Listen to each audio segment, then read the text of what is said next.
சில பேரை இப்படி சொல்றது உண்டு, அடுத்தவங்களை அனுசரித்து நடந்துக்க தெரியல, அவன் என்ன சார் மனுஷன் அப்படிம்பாங்க. சக மனிதர்களோட எப்படி பழகிறது அப்படின்னு தெரியாததுனாலேயே பல பேர் இன்னைக்கு சங்கடப்பட்டுக்கிட்டு இருக்கிறாங்க. வசதி வாய்ப்பெல்லாம் சரியாக இருக்கும், ஆனால் வாழ்க்கை சரியாக இருக்காது.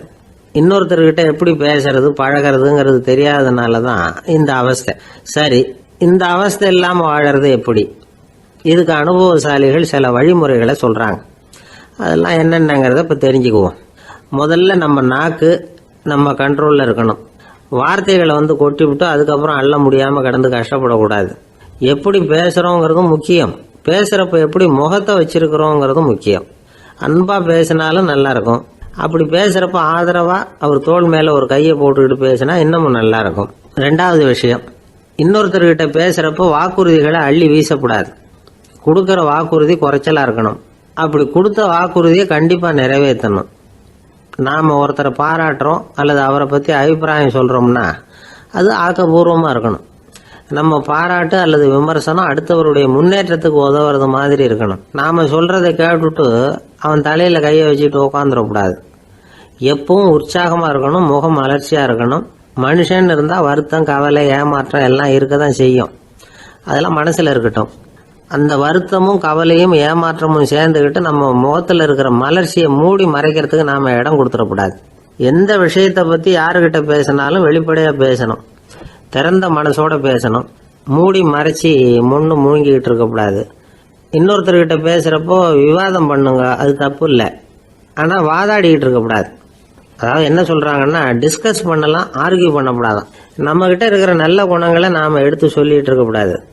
அந்த நல்ல குணங்களே நம்மளை பற்றி எடுத்து சொல்லணும். அது மாதிரி நடந்துக்கணும். அதே மாதிரி அடுத்தவங்க கிட்ட உள்ள கெட்ட குணங்களை பற்றி அவசியம் இல்லாமல் நாம் பேச வேண்டியதில்லை. உங்களை பற்றி யாராவது தப்பாக பேசுகிறாங்களா, அப்படி அவங்க பேசுகிறதுல உண்மை இல்லையா அப்படின்னா அதை நீங்கள் பொருட்படுத்த வேண்டியதில்லை, விட்டுடலாம். அது தானாக போயிடும்.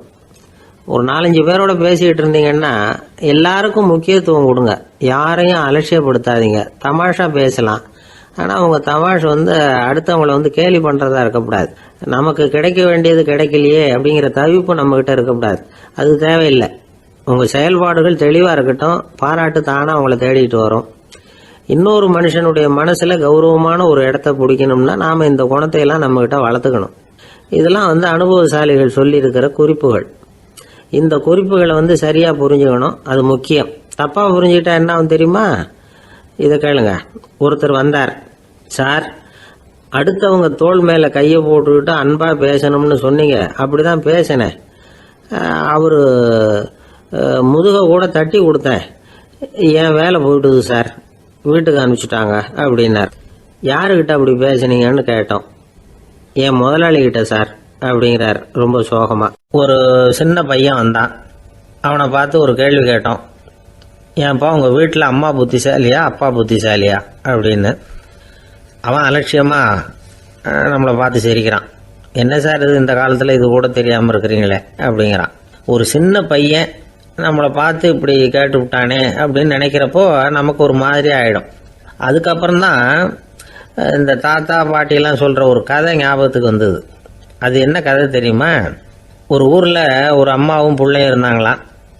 அந்த மகனுக்கு திடீர்னு தேசாந்திரம் போய் வரணும்னு ஆசை வந்துட்டுது. ஊராக போய் சுற்றி பார்க்கணுங்கிற ஆசை. அந்த அம்மாவுக்கு இது பிடிக்கல. மகனை பிரிஞ்சு இருக்கிறதுக்கு அவங்க மனசு இடம் கொடுக்கல. வேணாப்பான்னு சொல்லி பார்த்தாங்க, அவன் கேட்கல. திடீர்னு புறப்படவும் செஞ்சுட்டான். சரி, இனிமேல் அவனை தடுக்க முடியாதுன்னு முடிவு பண்ணிக்கிட்டாங்க அந்த அம்மா. இருந்தாலும் புத்திசாலித்தனமாக ஒரு யோசனை பண்ணாங்க. மகனை கிட்டத்தில் கூப்பிட்டாங்க. அவங்ககிட்ட சொன்னாங்க, இதை பாருப்பா, நீ தேசாந்திரம் போகிறதுன்னு தீர்மானம் பண்ணிவிட்ட, அதை நான் தடுக்கலை, போயிட்டு வந்துடும். ஆனால் போகிறதுக்கு முன்னாடி எனக்கு ஒரு வாக்குறுதி கொடுத்துட்டு போ அப்படின்னாங்க. போகிறப்போ ராத்திரியாக இருந்தாலும் பகலாக இருந்தாலும் சரி, புளிய மரத்து நிழலில் தான் தங்கணும். திரும்பி வர்றப்போ இரவும் பகலும் நீ வேப்ப மரத்து நிழல்லே தங்கணும் அப்படின்னாங்க. சரி, அப்படியே செய்கிறேன்னு சொல்லி வாக்குறுதி கொடுத்தான் பையன். புறப்பட்டு போனான். போகிற வழியில் புளிய மரத்து நிழல்லே தங்கினான், தூங்கினான். அப்படி போய்கிட்டே இருந்தான். 7வது நாள் அவன் உடம்பு சுகமில்லாமல் போயிட்டுது. ரொம்பவும் பலவீனமாயிட்டான். இனிமேல் நடக்க முடியாதுங்கிற நிலைமை வந்துட்டுது. யோசிச்சு பார்த்தான். சரி, இதுக்கு மேலே போக வேண்டாம் அப்படின்னு முடிவு பண்ணிட்டு திரும்பி வர ஆரம்பிச்சுட்டான். திரும்பி வர்றப்போ வழியில் வேப்ப மரத்து நிழலையே தங்கி தங்கி வந்தான். நாளுக்கு நாள் உடம்பு சரியாக வந்துட்டுது. 7வது நாள் வீட்டுக்கு வந்து சேர்றான். உடம்பு பழையபடியே கலகலப்பாயிட்டுது. பூரண சுகம். தேசாந்திரம் போன பையன் திரும்பி வந்துட்டானே அப்படின்னு அந்த அம்மா ஆச்சரியப்படலை. ஏன்னா அவங்களுக்கு தெரியும் இப்படி ஆகும்னு. பையன் சீக்கிரமாக திரும்பி வரணுங்கிறதுக்காக தான் அவங்க அந்த யோசனையை சொன்னாங்க. என்ன விஷயங்கிறதையும் அவங்களே சொன்னாங்க. மகனே, புளிய மரத்து நிழல் உடம்புக்கு உஷ்ணத்தை கொடுக்கும், சீக்க உண்டாக்கும். அதனால் நீ தொடர்ந்து புளிய மரத்து நிழலில் தங்கினாவே நோய்க்கு ஆளாயிட்ட. அதனால் நல்ல பயணத்தை முடிச்சுக்கிட்டு திரும்பி வரணுங்கிற முடிவுக்கு வந்துட்ட. திரும்பி வர்றப்போ நீ தங்கினது வேப்ப மரத்து நிழல். அது உடம்புக்கு குளிர்ச்சியை தரக்கூடியது, நோயை தீர்க்கக்கூடியது. அதனால் சுகமாக வீட்டுக்கு சேர்ந்துட்ட. உன்னோட தேசாந்திர பயணத்தை தடுக்கிறதுக்காக தான் இப்படி பண்ணினேன் அப்படின்னாங்களாம் அந்த அம்மா. பார்த்தீங்களா அம்மாவோட புத்திசாலித்தனத்தை? அப்பாவாக இருந்தால் இப்படியா பண்ணுவார்? ஒரு அப்பா பையன்கிட்ட 10 ரூபா கொடுத்து இதை எடுத்துக்கிட்டு அடுத்த ஊருக்கு போய் அங்கே இருக்கிற மாமா கிட்ட இதை கொடுத்துட்டு வாடா, வழியில் எங்கேயாவது மரத்தடியில் படுத்து தூங்கி விடாதே அப்படின்னு எச்சரிக்கை பண்ணி அனுப்புனாராம். பையனுக்கு எச்சரிக்கையாக வாழறது எப்படிங்கிறத கற்றுக் கொடுக்கறதுக்காக இப்படி பண்ணார். அவன் பணத்தை வாங்கிட்டு போனான். அப்பா சொன்னதை மறந்துட்டு ஒரு மரத்தடியில் படுத்து தூங்கிட்டான். அவனுக்கு தெரியாமல் அவன் பின்னாடியே போன அப்பா அவன் கையில் இருந்த அந்த 10 ரூபாயை நைஸாக எடுத்துகிட்டு வந்துட்டார். அவன் பையில் தானே வச்சுருந்தான், அது தெரியாமல் எடுத்துகிட்டு வந்துட்டார். அவன் தூங்கிக்கிட்டு இருக்கான். எடுத்துகிட்டு ஒரு மறுபடியும் வீட்டுக்கு வந்துட்டார். பையன் முழிச்சுக்கிட்டு பையை தடவி பார்க்குறான், பணத்தை காணும். அழுதுகிட்டே திரும்பி வந்தான். அப்பா கிட்ட விஷயத்த சொன்னான். அப்பா சிரிச்சுக்கிட்டே சொன்னார், அதுக்கு தான்ப்பா ஆரம்பத்திலேயே எச்சரிக்கை பண்ணினேன், இனிமேலாவது நீ ஜாக்கிரதையாக இருக்கணும் அப்படிங்கிறதுக்காக தான் இப்படி பண்ணினேன். அந்த பணம் எங்கேயும் போயிடலை, நான் தான் அதை உனக்கு தெரியாமல் எடுத்து வச்சிருக்கிறேன். இதோ பாரு அப்படின்னு சொல்லிக்கிட்டு சைடு பாக்கெட்டில் கையை விட்டா அது ஓட்டையாக இருக்குது. அதை எவனோ ஏற்கனவே கத்திரிச்சு எடுத்துகிட்டு போயிட்டான். இப்போ அப்பா முகத்தில் அசடு வழிஞ்சுதான். ஒரு ஆள் இருந்தான், நிறைய பணம் சம்பாதிச்சான். ஆனால் செலவு பண்ண மனசு வரல, கருமி. அவன் என்ன பண்ணா, சேர்த்த பணம் பூராவையும் ஒரு மரத்தடியில் புதைச்சி வச்சுருந்தான். வாரத்துக்கு ஒரு தடவை அந்த மரத்தடிக்கு வருவான். புதைச்ச இடத்த ஆவலோடு பார்த்துக்கிட்டு இருப்பான். அதுக்கப்புறம் போயிடுவான். அவ்வளவுதான். ஒரு நாள் ஒரு திருடன் வந்தான்.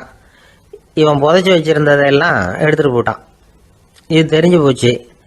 அந்த கருமி புலம்ப ஆரம்பிச்சிட்டான். இவன் புலம்பலை கேட்டதும் அக்கம் பக்கத்தில் இருந்தவங்கெல்லாம் ஓடி வந்தாங்க. என்ன விஷயம்னு விசாரித்தாங்க. இவன் சொன்னான்.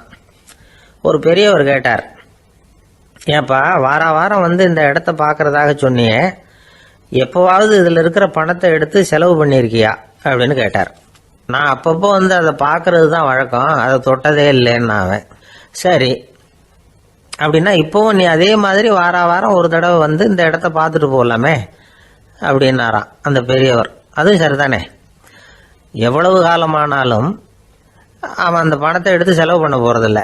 அப்படி இருக்கிறப்ப உள்ளே பணம் இருந்தாலும் ஒன்று தான், இல்லாமல் போனாலும் ஒன்று தான். இதிலிருந்து என்ன புரியுதுன்னா, ஒருத்தர்கிட்ட இருக்கிற பணத்தை கொண்டு அவர் பணக்காரரா ஏழையா அப்படின்னு முடிவு செய்கிறது சரியில்லை. அந்த செல்வத்தை அனுபவிக்கிற திறன், பயன்படுத்துகிற திறன், அதை வச்சு தான் அவர் ஏழையா பணக்காரரா அப்படிங்கிறத நிர்ணயம் பண்ணணும். அதுதான் சரி. செலவு பண்ண தெரியாதவன் சேகரம் பண்ணிகிட்டே இருக்கிறதுனால என்ன பிரயோஜனம்? தலைமுடியே இல்லாதவன் தாராளமாக சீப்புகளை வாங்கி சேகரம் பண்ணுறது மாதிரி தானே இது. சில சமயம் செலவு பண்ண நாம் தயாராக இருந்தால் கூட அந்த செல்வம் நமக்கு பயன்படுறதில்ல.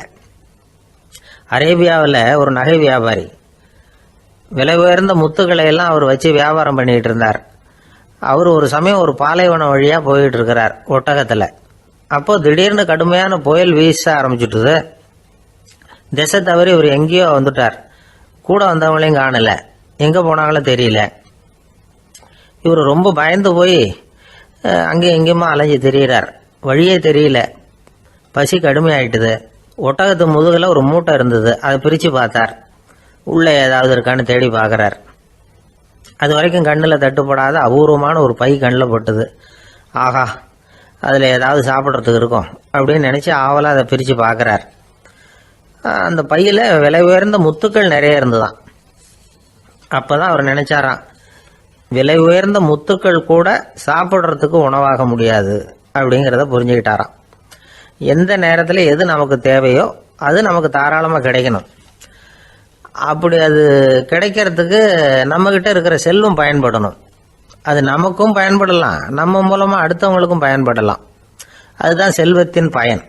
ஒரு மரத்தடியில் ஒருத்தன் உட்காந்து அழுதுகிட்டு இருந்தான். அந்த பக்கமாக வந்த இன்னொருத்தன் ஏப்பா அழுதுகிட்டு இருக்கிறேன்னு கேட்டான். இந்த இடத்துல தான் பூமிக்கு அடியில் பணம் இருக்குது, புதைச்ச இடம் தெரியல, அதான் அழறேன் அப்படின்னா. நல்லா ஞாபகப்படுத்தி பாரு, எந்த இடத்துல புதைச்ச அப்படின்னு கேட்டான் இவன். அது எப்படி எனக்கு தெரியும், புதைச்சி வச்சிருக்கிறவன் நான் இல்லையே, எங்கள் எழுத்து வீட்டுக்காரன் அப்படின்னானா இவன். ஒரு பல்கலைக்கழகம், அங்கே ஒரு இலக்கிய பேராசிரியர், அவர் பாடம் நடத்திக்கிட்டு இருந்தார். ராபர்ட் ப்ரௌனிங் எழுதிய கவிதைகளை பற்றி சொல்லிகிட்டு இருக்கிறார். மாணவர்களும் ரொம்ப அக்கறையாக அதை கேட்டுக்கிட்டு இருக்கிறாங்க. ஒரு குறிப்பிட்ட கவிதையை பற்றி சொல்லும் பொழுது அந்த பேராசிரியருக்கே ஒரு சந்தேகம். அதாவது அந்த கவிதையின் சரியான அர்த்தம் என்னங்கிறதுல சந்தேகம். பேராசிரியர் யோசனை பண்ணார். அந்த கவிதையை முழுசாக புரிஞ்சிக்க முடியல. அதனால் மாணவர்களை பார்த்து சொன்னார், மாணவர்களே, ஒரு நாள் பொறுத்துங்க, இந்த கவிதையை எழுதின கவிஞர் எங்கள் வீட்டுக்கு பக்கத்தில் தான் இருக்கிறார். இன்னைக்கு சாயந்தரம் நான் அவரை நேரிலேயே போய் பார்க்குறேன். பார்த்து இதுக்கு என்னங்க அர்த்தம்னு கேட்டுட்டு வந்துடுறேன். அதுக்கப்புறம் உங்ககிட்ட சொல்கிறேன் அப்படின்னாராம். அன்னைக்கு சாயந்தரமே அந்த பேராசிரியர் கவிஞரை தேடிக்கிட்டு போயிட்டார். கவிஞர் அவங்க வீட்டில் அவர் பாட்டு உட்காந்துருந்தாராம். இவர் போய் அவர் முன்னாடி உட்காந்தார். அப்புறம் கேட்டார், ஐயா, அந்த கவிதையின் முழு பொருள் என்னன்னு தெரிஞ்சுட்டு போகிறதுக்காக வந்திருக்கிறேன் அப்படின்னாராம். எந்த கவிதை அப்படின்னாராம் அவர். இவர் அந்த கவிதையை சொல்லியிருக்கார். கவிஞர் கொஞ்சம் யோசனை பண்ணிவிட்டு அப்புறம் சொன்னாராம், பேராசிரியரே, நீங்கள் கொஞ்சம் தாமதமாக வந்துட்டீங்கன்னாராம். இவருக்கு ஒன்றும் புரியல. நீங்கள் என்ன சொல்கிறீங்க, நான் தாமதமாக வந்துட்டேன்னா? நீங்கள் தான் உயிரோடு இருக்கிறீங்களே, அப்படி இருக்கும்பொழுது நான் தாமதமாக வந்துட்டேன்னா அது எப்படி அப்படின்னு இவர் குழம்பி இருக்கிறார். இப்போ கவிஞர் சொன்னாராம், ஐயா, நான் உயிரோடு இருக்கிறேன்னா இல்லையாங்கிறது முக்கியம் இல்லை. நான் அந்த கவிதை வரிகளை எழுதினப்போ 2 பேருக்கு அதோட அர்த்தம் தெரிஞ்சிருந்தது. இப்போ ஒரே ஒருத்தருக்கு தான் அதோட அர்த்தம் தெரியும் அப்படின்னாராம். பேராசிரியர் யோசனை பண்ணியிருக்கார். அப்படின்னா அந்த ஒருத்தர் கவிஞர் ராபர்ட் ப்ரௌனிங்கை தவிர வேற யாரா இருக்க முடியும்? இவர் தான் அப்படிங்கிறத அவர் மனசில் நினச்சிக்கிட்டார். அதனால சொன்னார், ஐயா, நான் தாமதமாக வரல, அந்த கவிதையின் பொருள் என்ன அது சொல்லுங்கன்னார். பேராசிரியரே, நான் சொல்றது உங்களுக்கு புரியலன்னு நினைக்கிறேன். நான் இந்த வரிகளை எழுதினப்போ 2 பேருக்கு அதோட அர்த்தம் தெரிஞ்சிருந்தது. அந்த 2 பேர் யாருன்னா, ஒருத்தர் ராபர்ட் ப்ரௌனிங், அதாவது நான், இன்னொருத்தர் கடவுள். இப்போ அது கடவுளுக்கு மட்டும்தான் தெரியும். நானே இதை பற்றி பல தடவை யோசனை பண்ணி பார்த்தேன். இது ரொம்ப அழகானது, ஆனாலும் ரொம்ப வழுக்கலானது. அதை பிடிச்சிட்டோம்னு நினச்சிக்கிட்டு இருக்கும் பொழுதே காற்று மாதிரி அது உங்ககிட்ட இருந்து ஓடி போயிடுது. எனக்கு ரொம்பவும் வருத்தமாக தான் இருக்குது. நிச்சயமாக நான் தான் இந்த வரிகளை எழுதியிருக்கிறேன். அதில் அர்த்தம் இருக்குங்கிறது எனக்கு தெரியும், அதை நான் உணர்றேன். ஆனால் நீங்கள் என்னை மன்னிக்கணும், எனக்கே கூட அதை என்னால் விளக்க முடியல. அப்படி இருக்கும் பொழுது உங்களுக்கு எப்படி அதை நான் விளக்க முடியும் அப்படின்னாரா அந்த கவிஞர். அனுபவிக்கப்படக்கூடிய எல்லாமே விளக்கப்படக்கூடிய ஒன்றல்ல, விளக்கப்படும் எல்லாமே அனுபவிக்கப்படக்கூடிய ஒன்றல்ல அப்படிங்கிறது ஞானிகளுடைய கருத்து. அதுக்காக தான் அந்த சம்பவம். வாழ்க்கையில் நீங்கள் தொடர்ந்து ஆய்வு செய்து கொண்டே இருக்கக்கூடிய விளக்கங்களை ஒருபோதும் அடைய முடியாத பரிமாணங்கள் இருக்கிறதுனால தான் அது அலுப்பு தட்டாமல் இருக்குது. உங்களால் நிறைய அனுபவிக்க முடியும், இருந்தாலும் நீங்கள் அனுபவித்து அறிந்த விஷயங்கள் கூட வார்த்தைகளால் விளக்கப்பட முடிவதில்லை அப்படிங்கிறது பெரியோர் சிந்தனை. இதெல்லாம் ஒரு பக்கம் இருக்கட்டும். நமக்கு தெரிஞ்ச பேராசிரியர் ஒருத்தர் 1 மணி நேரம் ரொம்ப விவரமாக வகுப்பு எடுத்தார். கடைசியாக சொன்னார், மாணவர்களே, ரொம்பவும் எளிமையாக விளக்கமாக எல்லா விவரமும் சொல்லியிருக்கிறேன். அதனால் இதில் உங்களுக்கு சந்தேகம் வர்றதுக்கு வாய்ப்பே இல்லை. இருந்தாலும் கேட்க வேண்டிய கடமை கேட்குறேன். இது வரைக்கும் நடத்தினதில் யாருக்காவது ஏதாவது சந்தேகம் உண்டா அப்படின்னு கேட்டாராம். எனக்கு ஒரே ஒரு சந்தேகம்தான் சார் அப்படின்னு எழுந்திரிச்சு நிற்கிறான் ஒருத்தன். என்னன்னு கேட்டாராம். இது வரைக்கும் நீங்கள் என்ன பாடம் சார் நடத்துனீங்க அப்படின்னானா அவன். பந்திக்கு முந்தர ஆசாமிகள் நம்மள பல பேர் உண்டு. அப்படி முந்தறதுக்கு கூட முயற்சி பண்ணுறவங்க நிறைய பேர் இருக்கிறாங்க. இதில் என்ன ஒரு விஷயம்னா, பந்திக்கு முந்தறது கூட தப்பு இல்லை. ஆனால் அப்படி ஒரு விருந்தில் ஆளாக போய் உட்காந்து சாப்பிட்டா கூட வெளியில் வர்றப்ப என்ன பெரிய விருந்து வச்சுட்டான், சாம்பாரில் உப்பு இல்லை, ரசத்தில் காரம் இல்லை அப்படின்னு குறை சொல்லிகிட்டே வர்றது இருக்கு பாருங்க, அது சரியில்லை, நாகரிகமும் இல்லை. கல்யாண பத்திரிகையில் என்ன போட்டிருக்குது, என் பொண்ணுக்கும் இன்னார் பையனுக்கும் கல்யாணம், எல்லாரும் குடும்பத்தோடு வந்திருந்து மணமக்கள் ஆசீர்வதிக்கணும், இப்படி தானே போட்டிருக்கோம். குடும்பத்தோடு விருந்து சாப்பிட்டு சாப்பாடு எப்படி இருக்குன்னு அபிப்பிராயம் சொல்லிவிட்டு போங்க அப்படின்னா போட்டிருக்கு கல்யாண பத்திரிகையில். ஒருத்தர் வீட்டு விசேஷத்துக்கு போயிருக்கோம்னா எவ்வளவோ அசௌகரியங்கள் நமக்கு ஏற்படலாம். ஏராளமான கூட்டம் வந்திருக்கும். எல்லாரையும் அவங்க வந்து தனித்தனியாக கவனிச்சுக்கிட்டு இருக்க முடியாது. நாம தான் அனுசரித்து நடந்துக்கணும். நாமளாக போய் வாழ்த்த வேண்டியவங்களை வாழ்த்தி விட்டு வந்து சேரணும்.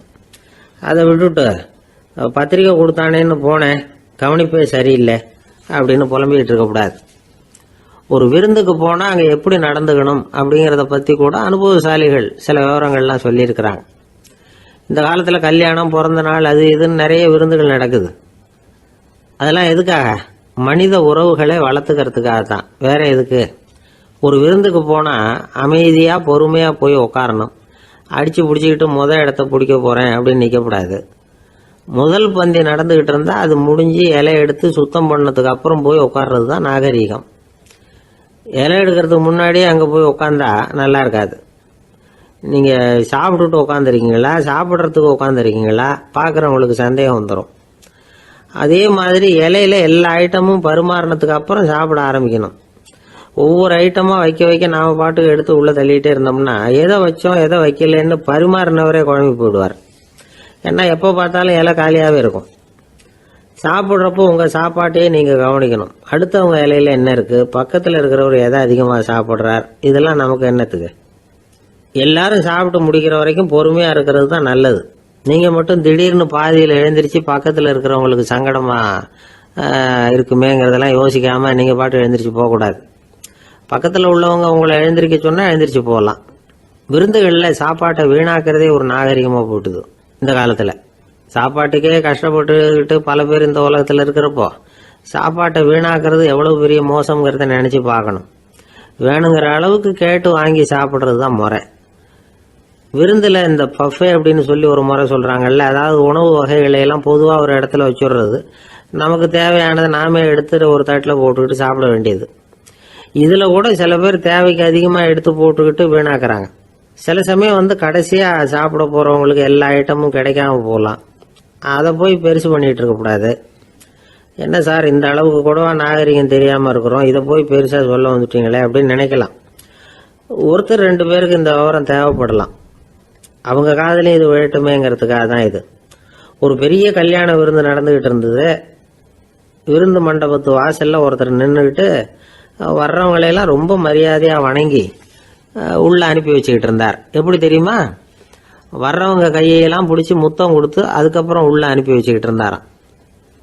கூட்டம்லாம் முடிஞ்சதுக்கப்புறம் அவர்கிட்ட போய் கேட்டிருக்கிறாங்க, சார் நானும் எவ்வளவோ விருந்துகளுக்கு போயிருக்கிறேன், இருந்தாலும் இவ்வளவு மரியாதையாக வர்றவங்க கைக்கெல்லாம் முத்தம் கொடுத்து வரவேற்கிறத இங்கே தான் பார்க்குறேன் அப்படின்னு சொன்னாங்க. அதுக்கு அவர் சொன்னார், அட போங்க சார், நான் முத்தம் கொடுக்கல, முந்தின பந்திக்கு வந்து சாப்பிட்டவங்களே அடுத்த பந்திக்கும் வர்றாங்களான்னு மோந்து பார்த்து அனுப்பி வச்சுக்கிட்டு இருந்தேன் அப்படின்னார். ஒருத்தன் எப்படி நடந்துக்கிறாங்கிறத வச்சு தான் அந்த ஆள் எப்படிங்கிறத நாம் முடிவு பண்ணுறோம். ஆளுமைன்னு சொல்கிறோம்ல, அதுக்கு வந்து சூழ்நிலைகளை ஆளுகின்ற தன்மை அப்படின்னு விளக்கம் கொடுக்குறார் ஒரு உளவியல் நிபுணர். சரி, ஒரு மனிதனுடைய ஆளுமையை உருவாக்குகிற விஷயங்கள் என்னென்ன? பிறப்பு, வளர்க்கப்பட்ட விதம், படிப்பு, நண்பர்கள், சமுதாயம், இப்படி நிறைய உண்டு. ஆளுமையின் அடிப்படையில் சில மனநோய்கள் உண்டாகுது. அதெல்லாம் என்னென்னங்கிறத தெரிஞ்சு வச்சுக்கிட்டோம்னா நம்ம கூட இருக்கிறவங்கள அடையாளம் கண்டுபிடிக்கிறதுக்கு அது ரொம்ப உபயோகமாக இருக்கும். ஃப்ரெனாய்டு ஆளுமை அப்படின்னு ஒன்று. இந்த கோளாறு உள்ளவங்க எப்படி இருப்பாங்க தெரியுமா? அதிக உணர்ச்சி, சந்தேகம், பொறாமை இதெல்லாம் அதிகமாக இருக்கும். வளைஞ்சு கொடுக்க மாட்டாங்க. அடுத்தவங்களோட இணக்கமான உறவு இருக்காது. அவங்க செய்கிற தப்புக்கெல்லாம் அடுத்தவங்களை வந்து குறை சொல்லிகிட்டு இருப்பாங்க. இது ஒரு ரகம். அடுத்தது வந்து ஸ்கிசாய்டு ஆளுமை அப்படின்னு சொல்கிறாங்க. இந்த கோளாறு உள்ளவங்க அடுத்தவங்களோட பழக கூச்சப்படுவாங்க. சின்ன வயசுலேயே இது ஆரம்பமாயிடுது. பகல் கனவுலேயே சஞ்சரிப்பாங்க. அவங்களுடைய விரோதம், கோபம் இதை கூட வெளியில் காட்டிக்க முடியாமல் இருப்பாங்க. இவங்களுக்கு அகமுகம், பிரச்சனைகள்லேருந்து ஒதுங்கி எதுலேயும் ஈடுபாடு இல்லாதவங்களாக இருப்பாங்க. இப்படி ஒரு ரகம்.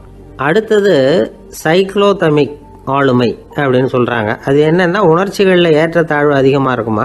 சில சமயம் பார்த்தா மகிழ்ச்சியாக இருப்பாங்க, சில சமயம் சோகமாக உட்காந்துருப்பாங்க. அவங்க மனநிலைக்கு தகுந்த மாதிரி சமூக நிகழ்ச்சிகளில் பங்கெடுத்துக்குவாங்க. இன்னொரு வகை என்னென்னா எண்ணெய் பீடிகை ஆளுமை அப்படின்னு பேர் வச்சுருக்கிறாங்க. அதுக்கு இவங்களுக்கெல்லாம் கரெக்டாக இருக்கணும், எல்லாம் சட்டத்திட்டம், இதுலேயும் ஒரு ஒழுங்குமுறை, இப்படி எதிர்பார்க்குற மனோபாவம். இவங்க எதிர்பார்ப்புக்கும் அரண்முறைக்கும் மற்றவங்க கட்டுப்படணும்னு நினைப்பாங்க. இந்த நிலைமை நீடிச்சா என்ன ஆகும் தெரியுமா? அலைக்கழிக்கிற எண்ணங்கள் திரும்ப திரும்ப ஒரே செயலை செய்ய தூண்டுற மன தளர்ச்சிக்கு ஆளாயிடுறாங்க. அடுத்தது ஹிஸ்டீரியா ஆளுமை. சின்ன விஷயத்தையெல்லாம் பெருசுப்படுத்தி நாடகமாக்குற நடிகர்கள் இவங்க. உணர்ச்சி அதிகம் உள்ளவங்க. இவங்க மன எழுச்சியில் பக்குவமின்மை, குழந்தைத்தனம், முதிர்ச்சியின்மை எல்லாம் இருக்கும். தன்னலம் மிக்க குணம். பிறர் தன்னை மட்டுமே கவனிக்கணும்னு நினச்சி செயல்படுறது, இதெல்லாம் இவங்க அடையாளம். அடுத்த ரகம் எப்படின்னா வளர்ச்சியற்ற ஆளுமைன்னு சொல்கிறாங்க. அடுத்தவங்களோட இணங்கி போக முடியாதவங்க, அறிவு, மன எழுச்சி, சமூக உறவு இதில் எல்லாம் போதுமான வளர்ச்சியையும் நிறைவையும் பெற முடியாதவங்க. இவங்களால வாழ்க்கையில் முன்னேற முடியாது. பிச்சைக்காரங்க, குற்றவாளிகள் இவங்ககிட்டெல்லாம் இது மாதிரியான ஆளுமை அதிகமாக இருக்குமா. அடுத்தது என்னென்னா சோர்வுடைய ஆளுமை. எதுலேயும் உற்சாகம் இல்லாமல் சோர்ந்து போயிருப்பாங்க. அதுக்கெல்லாம் நமக்கு வலிமை இல்லைப்பா அப்படின்னு சொல்லிகிட்டு இருப்பாங்க. சின்ன விஷயங்களுக்கெல்லாம் அதிர்ச்சி அடையிறது, வாழ்வின் சுவையை அனுபவிக்க முடியாதவங்க. இன்னொரு ரகம் இது கொதித்தெழும் ஆளுமைங்கிறாங்க. எதுக்கு எடுத்தாலும் ஆத்திரம், குரோதம், வன் செயல் இதிலெல்லாம் ஈடுபாடு இப்படி உள்ளவங்க. நத்தை வகை ஆளுமை அப்படின்னு ஒன்று. அடுத்தவங்க மேலே விரோதம் இருக்கும், அடிக்கணுங்கிற எண்ணம் இருக்கும். ஆனால் அதை அப்படியே வெளியில் காட்டாமல் அதே சமயம் அமைதியான முறையில் வெறுப்பை வெளிக்காட்டுற ரகம். இவங்கெல்லாம் பேசாமல் கம்முன்னு இருந்துக்கிட்டே நினச்சதை நிறைவேற்றிக்கிடுவாங்க. முன்ஜாக்கிரதை ஆளுமை அப்படின்னு ஒரு ரகமாக. பாதுகாப்பின்மை, சந்தேகம், முழுமையின்மை, அறவேக்காட்டுத்தனம் இந்த மனப்போக்கு அதிகமாக இருக்கிறதுனால அகம்பாவம், புடிவாதம், எச்சரிக்கை எல்லாம் அளவுக்கு மீறி இருக்கும். இதுவரைக்கும் நாம் பேசிக்கிட்டு இருந்த ஆளுமை பண்புகள் அளவுக்கு அதிகமாக போயிட்டுதுன்னா ஆளுமை கோளாறுகள் ஏற்படும். அதன் அடிப்படையில் மனவியாதிகள் வருமா. அதனால் இணக்கமான, எல்லாரும் விரும்புகிற இயல்பான ஆளுமையை பெறுவதற்கு நாம் முயற்சி செய்யணும் அப்படிங்கிறது மனோதத்துவ நிபுணர்களுடைய ஆலோசனை. ஒருத்தர் ஒரு மனோதத்துவ டாக்டரை தேடிட்டு வந்தாராம். டாக்டர், எனக்கு மனசில் ஏதோ வியாதி, ஆளுமை கோளாறு, அதாவது எனக்கு சீக்கிரமாக செத்து போனால் தேவையில்லைன்னு தோணுது அப்படின்னாராம். உடனே அந்த டாக்டர், சரி அப்படின்னா இங்கே இருங்க, நான் வைத்தியம் பார்க்குறேன் அப்படின்னாராம். ஒருத்தர் முகத்தை தொங்க போட்டுக்கிட்டு ஒரு மாதிரியாக வந்தார். என்ன விஷயம்னு விசாரித்தேன். என்னுடைய நண்பன் ஒருத்தங்கிட்ட கருத்து வேறுபாடு, இனிமேல் நமக்குள்ளே எந்த சம்மந்தமும் வேணாம்னு நட்பை முறிச்சிட்டு வந்துட்டேன்னா. நண்பர்கள்னு இருந்தால் கருத்து வேறுபாடு வரத்தான் செய்யும்னு. கருத்து வேறுபாடு வராமல் இருக்கிறதுக்கு ஏதாவது வழி உண்டா அப்படின்னு கேட்டாங்க. அதை பற்றி நிபுணர்கள் சில யோசனைகளை சொல்லியிருக்கிறாங்கன்னு. முதல் விஷயம் என்னென்னா, உங்கள் நண்பனுக்கு ஒரு செய்தி சொல்லணும்னா அதை நீங்களே நேரடியாக சொல்லுங்கள், அல்லது உங்கள் கைப்பட கடிதம் எழுதுங்க. அதாவது நேரடி தொடர்பு முக்கியம். அதை விட்டுட்டு இன்னொருத்தர் மூலமாக நண்பர்களுக்கு செய்தி அனுப்புனா நீங்கள் சொல்கிற செய்தி அப்படியே போய் சேராது, அது சேதமாயிடும். கூட்டி குறைச்சி சொல்லிவிடுவாங்க, அது குழப்பத்தில் கொண்டாந்து விட்டுரும். இது ஒரு யோசனை. ரெண்டாவது யோசனை என்னென்னா, நீங்கள் ஒரு நல்ல காரியத்தை செய்யும் பொழுது உங்கள் நண்பரையும் சேர்த்துக்குங்க, அவருக்கும் அதில் ஒரு ஈடுபாட்டை உருவாக்குங்க.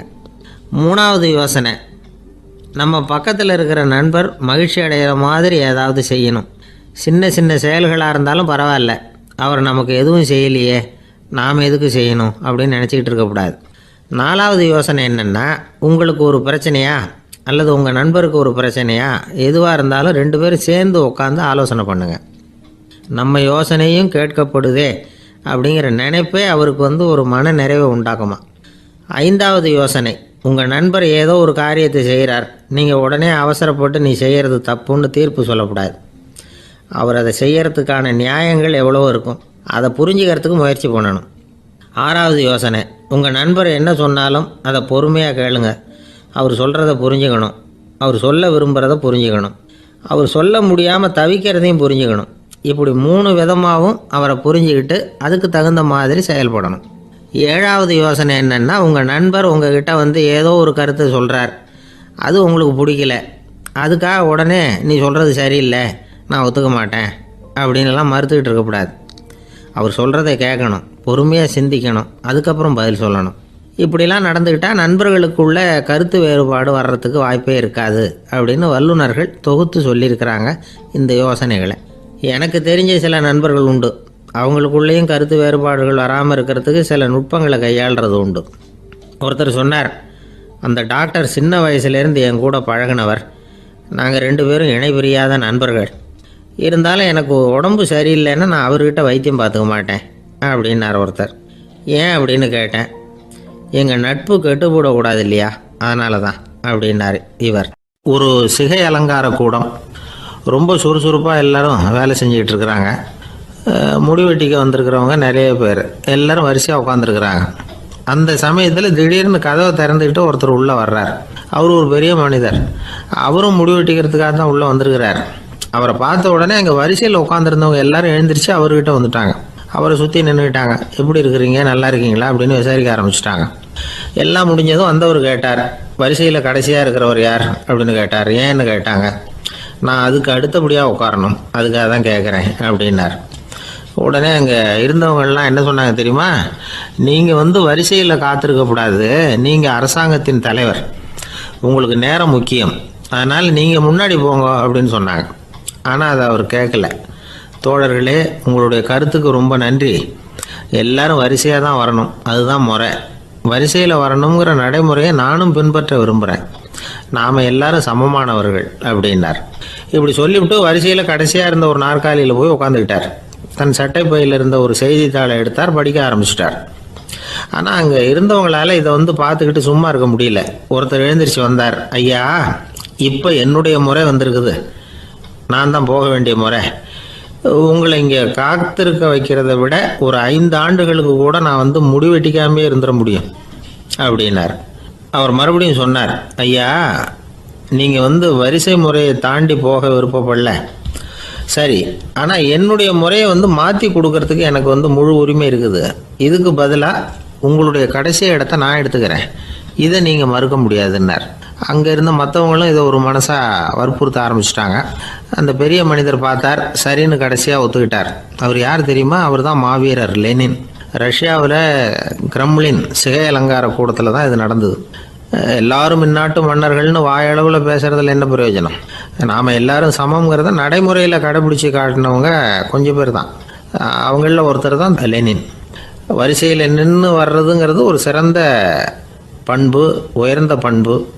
இன்றைக்கி பல இடங்களில் அது நமக்கு தேவைப்படுது. ஒரு ரேஷன் கடைவாசல், கடை திறக்கிறதுக்கு முன்னாடியே எல்லோரும் வரிசையில் நின்றுட்டாங்க. கடைசியாக வந்த ஒருத்தர் க்யூவில் முன்னாடி போகிறதுக்கு முயற்சி பண்ணுறார். ஏற்கனவே நின்றுட்டு இருக்கிறவங்க அவரை முன்னாடி போகிறதுக்கு விட மாட்டேங்கிறாங்க. கடைசியாக போய் நில்லையா அப்படின்னு எல்லாரும் கத்துறாங்க. அது அவர் காதில் வாங்கலை. முண்டி அடிச்சுக்கிட்டு முன்னாடி போகிறதுக்கே முயற்சி பண்ணிகிட்டு இருக்கிறார். எல்லாரும் சேர்ந்து அவரை வலுக்கட்டாயமாக இழுத்து கொண்டாந்து பின்னாடி கொண்டு போய் நிறுத்திவிட்டு சொன்னாங்க, இதை பாருப்பா, நாங்கள் இருக்கிற வரைக்கும் நீங்கள் முன்னாடி போய் எதையும் வாங்க முடியாது, தெரிஞ்சுக்கோ அப்படின்னாங்க. இப்போ அந்த ஆள் சொன்னாராம், நான் இங்கே பின்னாடி நிற்கிற வரைக்கும் நீங்களும் எதுவும் வாங்க முடியாது அப்படின்னாராம். ஏன்னு கேட்டிருக்கிறாங்க. நான் தான் அந்த கடையை திறக்க வேண்டிய ஆள் அப்படின்னா. ஒருத்தர் ஒரு தவறு செஞ்சு விடுறாருன்னு வச்சுக்கோங்க. உடனே நீ செஞ்சது தவறு அப்படின்னு சொல்கிறது ஒரு வகை. அதுக்கு பதிலாக எது சரின்னு அவர் புரிந்து கொள்ள உதவி செய்கிறது இன்னொரு வகை. இந்த 2வது வகை இருக்குது பாருங்கள், நிர்வாக இயலில் இது ரொம்ப முக்கியம். அலுவலகத்தில் வேலை பார்க்குற ஒருத்தர் முக்கியமாக தெரிஞ்சுக்க வேண்டியது என்ன தெரியுமா? சக ஊழியர்கள்கிட்ட எப்படி பழகணும், மேலதிகாரிகள்கிட்ட எப்படி பழகணும், தனக்கு கீழே வேலை செய்கிறவங்கக்கிட்ட எப்படி பழகணும், வாடிக்கையாளர்கள்கிட்ட எப்படி பழகணும், இவங்க எல்லார்கிட்டையும் செம்மையான உறவை ஏற்படுத்திக்கிறது எப்படி, இதையெல்லாம் சொல்லிக் கொடுக்குற பாடம் தான் இன்டர் பர்சனல் ஸ்கில், திறமையான உறவு அப்படிங்கிறது. எந்த வேலையில் இருந்தாலும் சரி, இந்த உறவுகளை வளர்க்கும் திறன் உள்ளவங்க சீக்கிரம் முன்னுக்கு வந்துடுறாங்க. மற்றவங்க கிட்ட உறவை பலப்படுத்திக்கிறது எப்படி அப்படின்னு தெரிஞ்சுக்கிட்டோம்னா எந்த ஒரு தடையையும் சுலபமாக தாண்டி செய்கிற தொழிலில் முன்னுக்கு வந்துடலாம். ஹார்வர்டு பல்கலைக்கழகத்தில் ஒரு கணக்கெடுப்பு பண்ணி பார்த்தாங்களாம். பார்க்குற வேலையில் எது மாதிரி குணாதிசயம் உள்ளவங்க வேகமாக முன்னுக்கு வர்றாங்க அப்படின்னு தெரிஞ்சுக்கிறதுக்காக இந்த கணக்கெடுப்பு. வெவ்வேறு துறையில் வேகமாக முன்னுக்கு வந்திருக்கிற பல பேரை சந்தித்து இந்த சர்வேயை நடத்தியிருக்கிறாங்க. அவங்க கண்டுபிடிச்சி சொல்லியிருக்கிற உண்மை என்ன தெரியுமா? ஒருத்தர் ஒரு வேலையில் இருந்தால் அது சம்பந்தப்பட்ட சப்ஜெக்ட் பற்றிய அறிவு 35% இருந்தால் போதுமா. ஆனால் உறவுகளை வளர்க்கக்கூடிய திறன், இன்டர் பர்சனல் ஸ்கில்லு 65% வேணும். இப்படி உள்ளவங்க சீக்கிரம் முன்னுக்கு வந்துடுறாங்களாம். அதனால் ஒருத்தருக்கு வேலை சரியாக புரியலைன்னா கூட விவரமாக மற்றவங்கக்கிட்ட பழகிறது எப்படின்னு புரிஞ்சால் போதும், அவர் முன்னுக்கு வந்துடலாம். அலுவலகங்களில் மட்டும் இல்லை, எல்லா இடங்கள்லேயும் இது ரொம்ப முக்கியம். வீட்டுக்குள்ளேயும் இது ரொம்ப முக்கியம், வீட்டுக்கு வெளியேயும் இது முக்கியம். அடுத்தவங்க கிட்ட பழகிறது எப்படிங்கிறத தெரிஞ்சுக்காதவன் வாழ்க்கையில் முன்னேற முடியாது. இன்றைக்கி ஆயுதங்களால் காயப்படுத்தி கொள்ளுகிறவர்களை விட வார்த்தைகளால் காயப்படுத்தி கொள்ளுகிறவர்கள் தான் அதிகம். பெரியவங்க என்ன சொல்கிறாங்க தெரியுமா? நீங்கள் இந்த பூமியில் பிறந்ததன் அர்த்தம் பூர்த்தி ஆகணும்னா அடுத்தவங்களுக்கு உதவி பண்ணுங்க. அடுத்தவங்களுக்கு உதவி செய்ய முடியாவிட்டால் கூட பரவாயில்லை, ஆனால் யாரையும் புண்படுத்தி விடாதீங்க அப்படின்னு சொல்கிறாங்க. எனக்கு தெரிஞ்ச ஒருத்தர் ஒரு அலுவலகத்தில் வேலை பார்க்குறார். அவர் சொல்லுவார், எனக்கு இந்த இன்டர்பர்சனல் ஸ்கில் ரொம்ப அதிகம் சார். சக ஊழியர்கள்கிட்ட ரொம்ப சுமூகமாக நடந்துக்குவேன். என் கூட வேலை பார்க்குற ஒருத்தருக்கு ஏதாவது ஒரு கஷ்டம்னா அந்த சமயத்தில் அவர் செய்ய வேண்டிய வேலையை நான் செஞ்சுருவேன் சார் அப்படிம்பார். நான் அவர்கிட்ட சமீபத்தில் அப்படி ஏதாவது செஞ்சுருக்கீங்களா அப்படின்னு கேட்டேன். செஞ்சுருக்கேன் சார். போன வாரம் புதன்கிழமை ஆஃபீஸில் என் பக்கத்து சீட்டுக்காரருக்கு வயிற்று வலி. உடனே நான் மெடிக்கல் லீவ் போட்டுவிட்டு எங்கள் வீட்டுக்கு போயிட்டேன் சார் அப்படின்னார். ஒரு சீன தேசத்து அரசர் இருந்தார். அவருக்கு வயசாயிட்டுது. அவருக்கு அடுத்தபடியாக அவருடைய புள்ள பட்டத்துக்கு வரணும், ஆட்சி பொறுப்பை ஏற்றுக்கணும். ஒரு நல்ல தலைவனுக்கு இருக்க வேண்டிய பண்புகள்லாம் தன்னுடைய மகனுக்கு இருக்கணும்னு விரும்பினார் அந்த அரசர். அதனால் இளவரசனை பக்கத்தில் இருந்த ஒரு குரு கிட்ட அனுப்புனார். இளவரசன் அவர்கிட்ட போய் சேர்ந்தான். அந்த குரு என்ன பண்ணார் தெரியுமா? இவனை பார்த்து சொன்னார், இதை பாருப்பா, நீ என்ன பண்ணுற, இப்போவே பக்கத்தில் இருக்கிற காட்டுக்கு போ, நடு காட்டில் போய் ஒரு இடத்துல உட்காந்துக்கோ. அங்கே என்னென்ன சத்தம்லாம் உன் காதில் விழுதுன்னு கவனித்து கேளு. உன் காதில் விழுந்த ஓசைகள் என்னென்னங்கிறத என்கிட்ட வந்து சொல்லு, அதுதான் எனக்கு தெரியணும், உனக்கு வேலையும் அதுதான் அப்படின்னு சொல்லி அனுப்பி வச்சுட்டார். இளவரசன் காட்டுக்கு போனான். குரு சொன்னபடியே ஒரு இடத்துல உட்காந்து கவனித்து கேட்டான். அதுக்கப்புறம் குருக்கிட்ட திரும்பி வந்தான். என்னென்ன சத்தம்லாம் கேட்ட அப்படின்னு கேட்டார் குரு. குருவே, காட்டில் நான் பறவைகள் சத்தம்லாம் கேட்டேன், மிருகங்களின் ஓசையையும் கேட்டேன், இதை தவிர இடி மின்னல் மழை இதுகளோட சத்தத்தையும் கேட்டேன் அப்படின்னா. குரு யோசனை பண்ணார், நீ இன்னமும் சரியாக கேட்கல, அதனால் மறுபடியும் காட்டுக்கு போ, கொஞ்ச நாள் தங்கியிருந்து கேட்டுட்டு வா அப்படின்னார். இளவரசனுக்கு ஒன்றும் புரியல. இருந்தாலும் குருவின் கட்டளையாச்சே, மறுக்க முடியுமா? உடனே அவன் மறுபடியும் காட்டுக்கு போனான். ஒரு இடத்துல உட்காந்தான். கொஞ்ச நேரம் உன்னிப்பாக கவனித்து கேட்டான். சில நாள் கழித்து குருக்கிட்ட திரும்பி வந்தான். குருவே, இந்த தடவை சில துல்லியமான சத்தங்களை எல்லாம் கேட்டான். தேனீ பறக்கிற சத்தம், நீரோடையின் மெல்லிய ஓசை, இதெல்லாம் கேட்டேன்னா. குரு சிரித்தார். நீ மறுபடியும் காட்டுக்கு போ, இன்னும் சில நாள் அங்கே இரு, முழுமையாக கவனமாக கேட்டுட்டு வா அப்படின்னு சொல்லி அனுப்பி வச்சுட்டார். இளவரசனுக்கு குழப்பம் அதிகமாகிட்டுது. ஒன்றுமே புரியல. மறுபடியும் காட்டுக்கு போனான். மௌனமாக ஒரு இடத்துல உட்காந்துட்டான். அப்படியே தியானத்தில் ஆழ்ந்துட்டான். சில நாளில் அவனுக்கு இதுவரை கேட்காத ஓசைகள்லாம் கேட்க ஆரம்பிச்சிட்டுது. இதைத்தான் நான் கேட்கணும்னு என்னுடைய குரு எதிர்பார்த்துருக்கிறாருங்கிறத புரிஞ்சுக்கிட்டான். உடனே குருக்கிட்ட ஓடனான். குருவே, இந்த தடவை காதுகளுக்கு கேட்க முடியாத சில ஓசைகளை கூட என்னால் உணர முடிஞ்சுது. பூ மலருகிற ஓசை, சூரியனால் பூமி சூடாகிறப்போ எழுகிற ஓசை, காலை பனித்துளி இந்த புல்லுலாம் குடிக்கிற ஓசை, இது எல்லாம் என்னால் நல்லா கேட்க முடிஞ்சுது அப்படின்னா. குருவுக்கு இப்போ தான் திருப்தி ஏற்பட்டு தான். இளவரசனை பார்த்து சொன்னார், இதை பாருப்பா, இப்போ தான் நாட்டை ஆளுகிற தகுதி உனக்கு வந்திருக்குது அப்படின்னு சொல்லி அதுக்கு விளக்கமும் கொடுத்தாராம். எந்த அரசன் தன்னுடைய மக்களின் இதயம் பேசுகிற மௌன மொழியை, மௌன வார்த்தைகளை கேட்குறானோ அவன்தான் ஆள தகுதி உள்ளவன். எந்த அரசன் தன்னுடைய மக்களின் உணர்ச்சிகளை உண்மையாக உணர்றானோ அவன்தான் முதன்மையான அரசன். போலி வார்த்தைகளை மட்டும் கேட்டுட்டு பல மௌன ராகங்களை காதில் வாங்கிக்காதவன் அரசனே இல்லை. எந்த நாட்டில் எப்போ ஒரு அரசன் தன்னுடைய மக்களின் உணர்ச்சிகளை கேட்க மறுக்கிறானோ அன்னையிலேருந்தே அந்த நாடு அழிய தொடங்குது அப்படின்னு அர்த்தம். இதுதான் அந்த குரு இளவரசனுக்கு போதிச்சது. வாயால் பேசுகிறத மட்டும் கேட்டு ஏமாறக்கூடாது, உணர்ச்சிகளையும் கேட்குறதுல தான் மனப்பக்குவம் உண்டாகும். மக்கள் உணர்ச்சிகளை புரிந்து கொள்ளாத அரசர்கள் நீடிச்சிருக்க முடியாது. அது மாதிரி நாடுகளில் அடிக்கடி குழப்பம் தான் உண்டாகும். அப்படி இருந்தால் அடிக்கடி ஆட்சி மாறிக்கிட்டு இருக்கும்.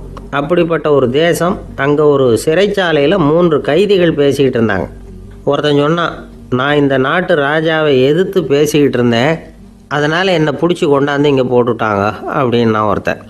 இன்னொருத்தன் சொன்னான், நான் இந்த நாட்டு ராஜாவை ஆதரித்து பேசிக்கிட்டு இருந்தேன், அதனால் என்னை பிடிச்சி கொண்டாந்து இங்கே தள்ளிவிட்டாங்க அப்படின்னா.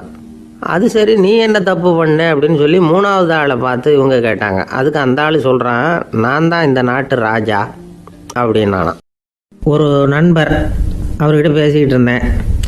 மனித உறவுகள் பற்றி அவர் சொல்லிகிட்டு இருந்தார். அமெரிக்காவில் தந்தை மகன் உறவு எப்படி இருக்குது அப்படிங்கிறத விளக்கிறதுக்கு அவர் ஒரு கதையை சொன்னார்.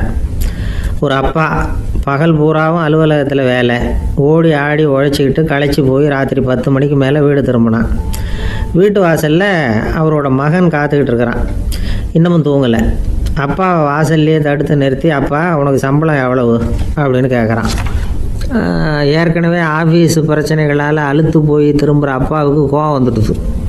என்னடா இப்படிலாம் கேளுன்னு உங்கள் அம்மா உனக்கு சொல்லி கொடுத்தாளா அப்படின்னு சொல்லிவிட்டு உள்ளே போய் சட்டையை கட்டி மாட்டி விட்டு குளிச்சு விட்டு மறுபடியும் வெளியில் வந்து உடையை மாற்றுகிற சமயம் அப்போ மறுபடியும் மகன் உள்ளே வந்து நிற்கிறான் அவர் முன்னாடியே. அப்பா உனக்கு எவ்வளவு சம்பளங்கிறான் மறுபடியும். அப்பாவுக்கு எரிச்சல் அதிகமாகிட்டுது. மணிக்கு $20 போதுமா அப்படின்னார். அப்படின்னா எனக்கு ஒரு $10 தர முடியுமான்னா மகன். இதுக்கு தான் என் சம்பளம் எவ்வளோன்னு கேட்டியா? 2ஆம் வகுப்பு படிக்கிற உனக்கு எதுக்குடா $10 அப்படின்னு கத்திவிட்டு தொலைக்காட்சி பெட்டியின் முன்னாடி போய் உட்காந்துக்கிட்டு ஏதோ நிகழ்ச்சியை பார்க்க ஆரம்பிச்சிட்டார். கொஞ்ச நேரம் கழித்து மறுபடியும் மகன் வந்து நிற்கிறான். அப்பா ப்ளீஸ் எனக்கு ஒரு $10 கொடுக்க முடியுமா? மகனுடைய கண்களில் கண்ணீர். என்னடா அவன் கண்ணீரை காட்டி காரியம் சாதிக்கலாம்னு பார்க்குறியா? ஒரு காசு கூட கொடுக்க மாட்டான் போ அப்படின்னு விரட்டி விட்டான். மகன் கண்ணீரை தொடச்சிக்கிட்டே கண்ணை தொடச்சிக்கிட்டு பேசாமல் போய் படுத்துக்கிட்டானா. கொஞ்ச நேரம் ஆச்சு. அப்பாவோட கோபம் கொஞ்சம் கொஞ்சமாக குறைஞ்சிது. பிள்ளைகிட்ட கோபமாக கத்துனது தப்பு தாங்கிறது புரிஞ்சுது அவனுக்கு. எழுந்திரிச்சு போனான், படுக்கை இறக்கி போனான். மகனை பார்த்தான். அவன் தலையணையை கட்டி பிடிச்சிக்கிட்டு அழுதுகிட்டு இருக்கிறான். அவனை மெல்ல நெருங்கி அவங்ககிட்ட எதமாக பேசுகிறதுக்கு ஆரம்பித்தானான்.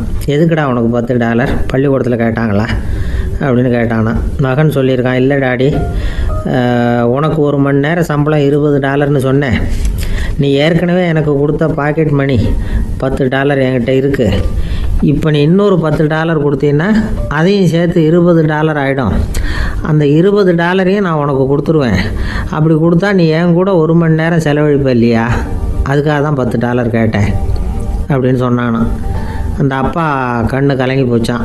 ஆதரவோடு தன்னுடைய மகனை கட்டி பிடிச்சி அழ ஆரம்பிச்சிட்டாராம். இதுதான் நண்பர் சொன்ன கதை. அமெரிக்கா மட்டும் இல்லை, உலகம் பூராவும் இன்றைக்கி மனித உறவுகள் இப்படி தான் மாறிட்டு இருக்கு. பெரியவர்கள் அறிவுரை என்ன தெரியுமா? உங்கள் குழந்தைகளிடமிருந்து குழந்தை பருவத்தை பிரித்து விடாதீர்கள் அப்படிங்கிறது தான். அதாவது இன்றைய குழந்தைகள் தங்கள் பிருந்தாவனத்தை இழந்து விடுகிறார்கள் அப்படிங்கிறது அவங்களுடைய கருத்து. இந்த நிலைக்கு நாம் காரணமாக இருந்துடக்கூடாது. குழந்தைகளோட விளையாடுவோம், குடும்பத்தோடு உறவாடுவோம் அப்படிங்கிறது தான் நம்முடைய நோக்கமாக இருக்கணும். இன்றைய உறவு முறைக்கு இன்னொரு உதாரணம் சொல்லுவாங்க. ஒருத்தர் வந்தாராம், அவர் பக்கத்தில் ஒரு சின்ன பையன். நாம் அவரை விசாரிக்கிறோம், யார் இந்த பையன் அப்படின்னா அவர் சொல்கிறார், இவன் எனக்கு தூரத்து உறவு அப்படின்னாராம். இந்த தூரத்து உறவுன்னா எப்படின்னு இருக்கான். இதுக்கு அவன் சொல்லியிருக்கிறான், இவன் எங்கள் அப்பாவுக்கு 8வது புள்ள அப்படின்னானான். கணவன் மனைவி அன்பாக இருக்கணும், ஒருத்தர் நல்லா புரிஞ்சுக்கணும், விட்டு கொடுக்குற மனப்பான்மை வேணும். அதுதான் ஒரு நல்ல குடும்பம். இன்றைக்கி பல குடும்பங்களில் அர்த்தமில்லாத சண்டைகள் தான் அதிகம். கிராமப்புறங்களில் வேடிக்கையாக ஒரு கதை சொல்லுவாங்க. ஒரு ஊரில் ஒரு ஆள் இருந்தான், வேலை வெட்டி இல்லாமல் சும்மாவே இருந்தான். அவனுக்கு கல்யாணம் பண்ணி வச்சாங்களாம். மனைவி வந்து சேர்ந்தா, சும்மாவே உட்காந்துருக்கிறியே, ஏதாவது சம்பாதிக்கிற வழியை பாரு அப்படின்ட்டு இருக்கா. அதுக்கு தான் யோசனை பண்ணிகிட்டு இருக்கிறேன், ஒரு அருமையான ஐடியா அப்படின்னு நானா. என்ன அது சொல்லு அப்படின்ட்டுருக்கா. அவள் ஒரு ஆட்டுக்குட்டி வாங்க போகிறேன்னு இருக்கான். அதை வாங்கி என்ன பண்ண போகிறேன்னா, அந்த குட்டி வளரும், பெருசாகும், அதுக்கப்புறம் அது நிறைய குட்டி போடும் அப்படின்ட்டுருக்கான். சரி, அப்புறம் என்ன, அதையெல்லாம் சந்தையில் கொண்டுட்டு போய் விற்றுவிட்டு அந்த காசுக்கு ஒரு எருவு மாடு வாங்கலாம். சரி, அது எதுக்கு? எருவு மாடு நிறைய பால் கொடுக்கும், அதை கொண்டுகிட்டு போய் பால் பண்ணையில் கொடுப்பேன், அல்லது நானே விற்றுருவேன், கை நிறைய காசு கிடைக்கும். அதுக்கப்புறம் ஒரு பசுமாடு வாங்குவேன், பாலையும் விற்கலாம், நாமளும் காய் போட்டு சாப்பிட்லாம், இப்படிலாம் சொல்லியிருக்கான். அப்போ அந்த பொண்ணு சொல்லிச்சான், அடுத்த தெருவில் இருக்கிற எங்கள் அம்மா வீட்டுக்கும் கொஞ்சம் பால் கொடுத்து அனுப்பலாம் அப்படின்ட்டுருக்கா அந்த பொண்ணு. இந்த இடத்துல கணவனுக்கு கோவம் வந்துட்டுது. அது எப்படி உங்கள் அம்மா வீட்டுக்கு எதுக்கு கொடுக்கணும், அதெல்லாம் முடியாதுன்றிருக்கான். இந்த இடத்துல சண்டை ஆரம்பமாயிட்டுது.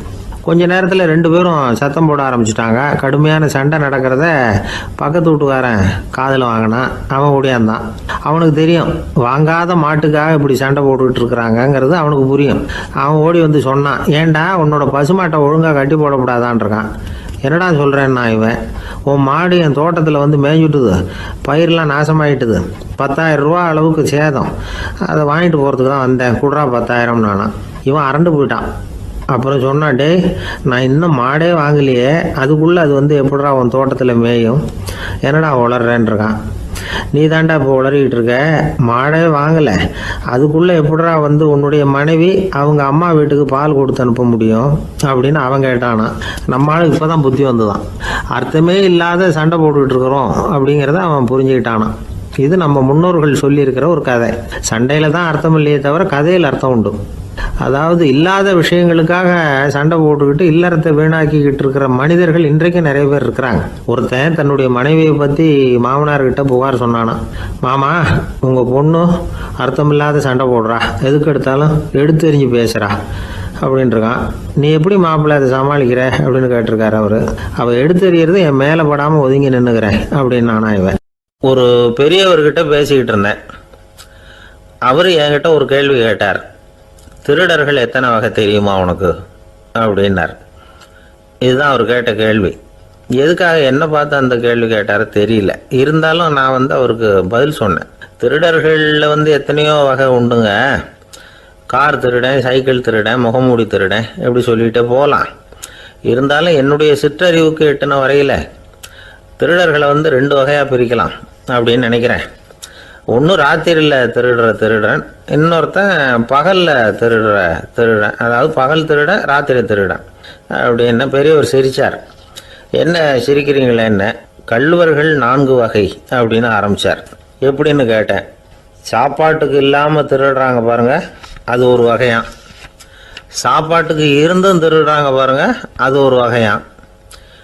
இதை தவிர இன்னும் ஒரு 2 வகை திருட்டு உண்டு. அது என்னன்னா, ஆண்டவன்கிட்ட இருந்து நாம திருடுற திருட்டு, இன்னொன்று என்னன்னா நம்ம கிட்ட இருந்து ஆண்டவன் திருடுற திருட்டு அப்படின்னார். எனக்கு ஒன்றும் புரியல.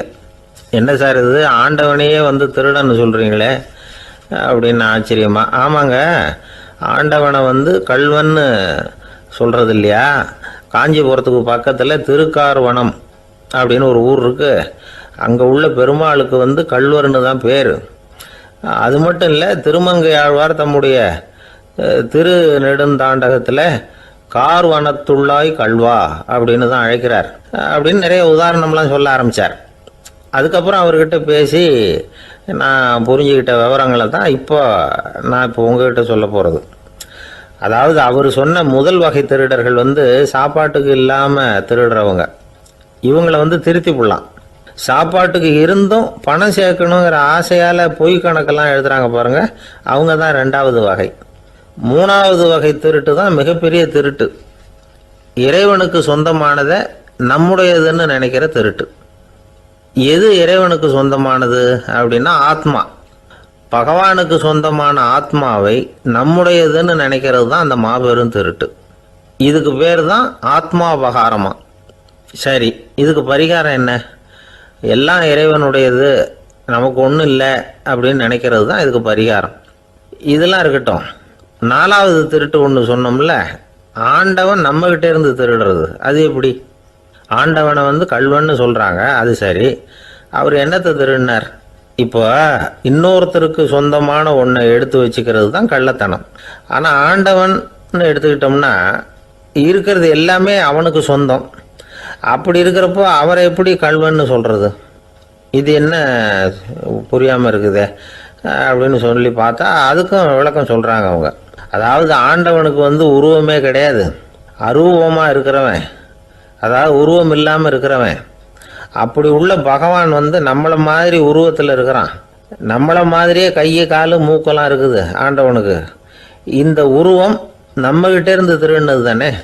அவன் தன்னுடைய உண்மையான திருமேனியை நமக்கு காட்டாம, அதாவது தரிசனம் கொடுக்காம இருக்கிறது கள்ளத்தனம் தானே. அதனால தான் இதுவும் ஒரு பெரிய திருட்டு, இருக்கிறதுலேயே மிகப்பெரிய திருட்டு அப்படிங்கிறார். என்கிட்ட பேசிக்கிட்டு இருந்தார், இந்த விஷயம்லாம் சொல்லிட்டு இருந்தார் இந்த பெரியவர். அதாவது திருட்டை ஆன்மீக நோகத்தில் அவர் பார்க்குறார். நம்ம பார்வையில் இதை விட அபூர்வமான திருட்டுலாம் இங்கே உண்டு. அபூர்வமான திருடர்களும் உண்டு. ஒரு திருடன் சிறையிலிருந்து விடுதலையாகி வெளியில் போனான். கொஞ்ச நாளில் மறுபடியும் திரும்பி ஜெயிலுக்கு வந்துட்டான்.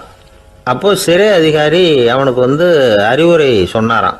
ஏன்பா இப்படி அடிக்கடி தப்பு பண்ணிவிட்டு ஜெயிலுக்கு வந்துவிடுறியே, உனக்கு சொந்த பந்தம் எதுவும் இல்லையா?